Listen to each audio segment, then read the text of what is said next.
नमस्कार मित्रांनो, viral Indian या यूट्यूब चॅनलवरती तुम्हा सर्वांचं पुन्हा एकदा मनापासून स्वागत। तर मित्रांनो, आज आपण बोलणार आहोत जो रिसेंटली खूप जास्त चर्चेतला विषय बनला आहे तो म्हणजे विधानसभा इलेक्शन। 2024च्या या इलेक्शनच्या रिझल्टकडे तर सर्वांचंच कुतूहलाने लक्ष आहे, परंतु त्याआधी आपण गाईज जाणून घेणार आहोत मराठवाड्यातले आमदारांबद्दल। तर मित्रांनो, या व्हिडिओमध्ये आपण बोलणार आहोत मराठवाड्यात नेमकं कोणाचं वर्चस्व आहे व कोणत्या पक्षाचे किती आमदार आहे या विषयावरती सविस्तर माहिती या व्हिडिओमध्ये आपण जाणून घेणार आहोत। तरी हा व्हिडिओ नक्की शेवटपर्यंत बघा व चॅनलला सबस्क्राईब अजून देखील केलं नसेल तर प्लीज चॅनलला सबस्क्राईब करा। लोकसभा निवडणुकीची रणधुमाळी संपली आहे। यानंतर आता राज्यात जो विधानसभेच्या निवडणुका होणार आहेत या पार्श्वभूमीवर सर्वच राजकीय पक्षांच्या हालचालींना आता वेग आला आहे।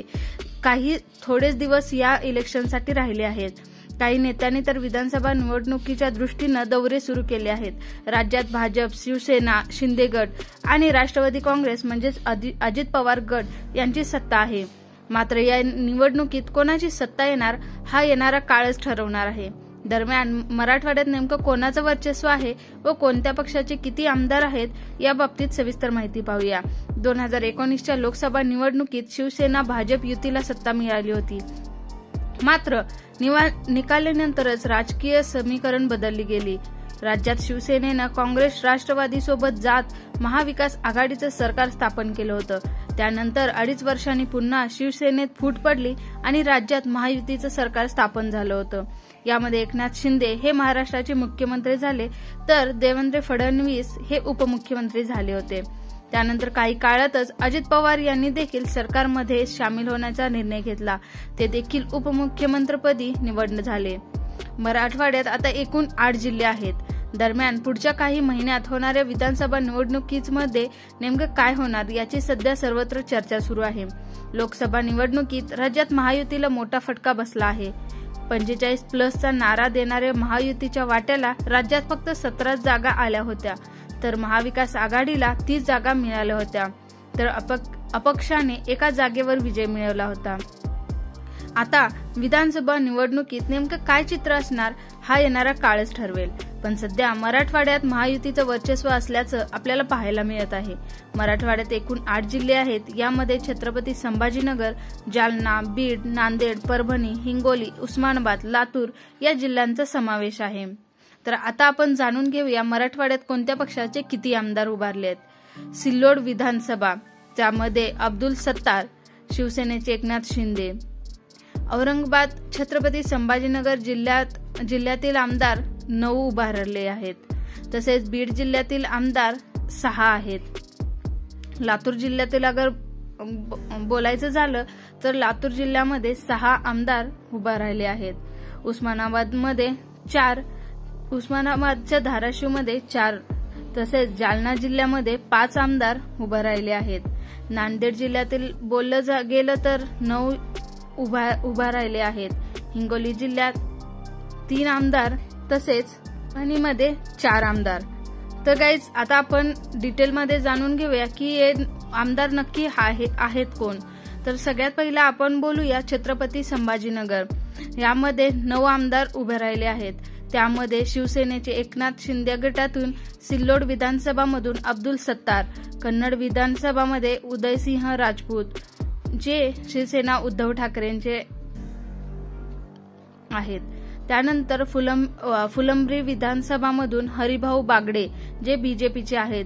त्यानंतर औरंगाबाद मध्य विधानसभामध्ये प्रदीप जयस्वाल, औरंगाबाद पश्चिम विधानसभामध्ये संजय शिरसाट, औरंगाबाद पूर्व विधानसभामध्ये अतुल सावे, तसेच पैठण विधानसभामध्ये संदीपान भुमरे व जे की सध्या एक खासदार पण आहेत।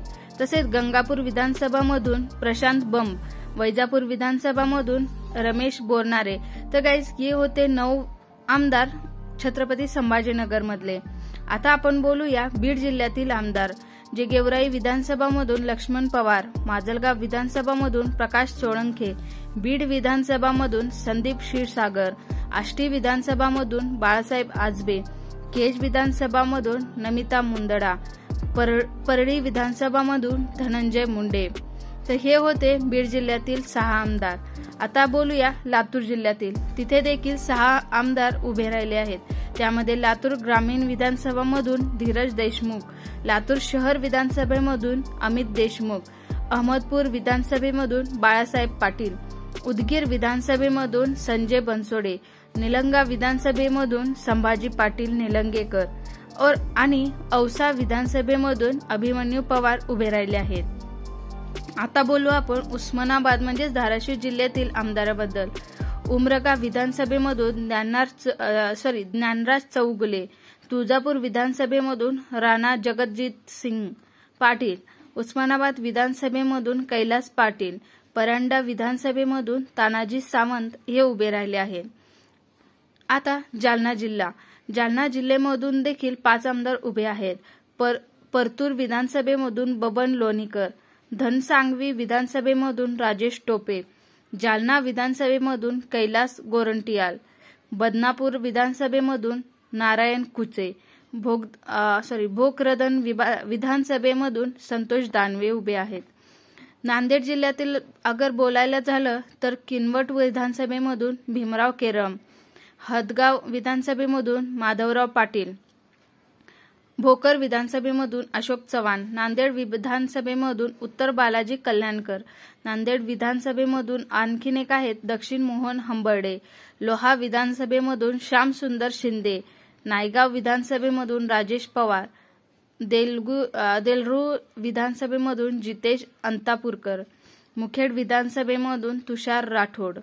हिंगोलीमध्ये 3 आमदार आहेत, ते म्हणजे वसमत विधानसभेमधून चंद्रकांत नवघरे, कळमनुरी विधानसभेमधून संतोष बांगर आणि हिंगोली विधानसभेमधून तानाजी मुटकुळे। शेवटचा जिल्हा आहे तो परभणी। तिथून देखील 4 आमदार आहेत। जिंतूर विधानसभा मधून मेघना बोर्डीकर, परभणी विधानसभेमधून राहुल पाटील, गंगाखेड विधानसभेमधून रत्नाकर गुटे, पाथरी विधानसभेमधून सुरेश वरपुडकर। तर मित्रांनो, ही होती माहिती मराठवाड्याबद्दल। तर तुम्हाला हा व्हिडिओ कसा वाटला हे नक्की कमेंटमध्ये सांगा आणि चॅनलला सबस्क्राईब केलं नसेल तर प्लीज चॅनलला सबस्क्राईब करा व अशाच इंटरेस्टिंग व्हिडिओ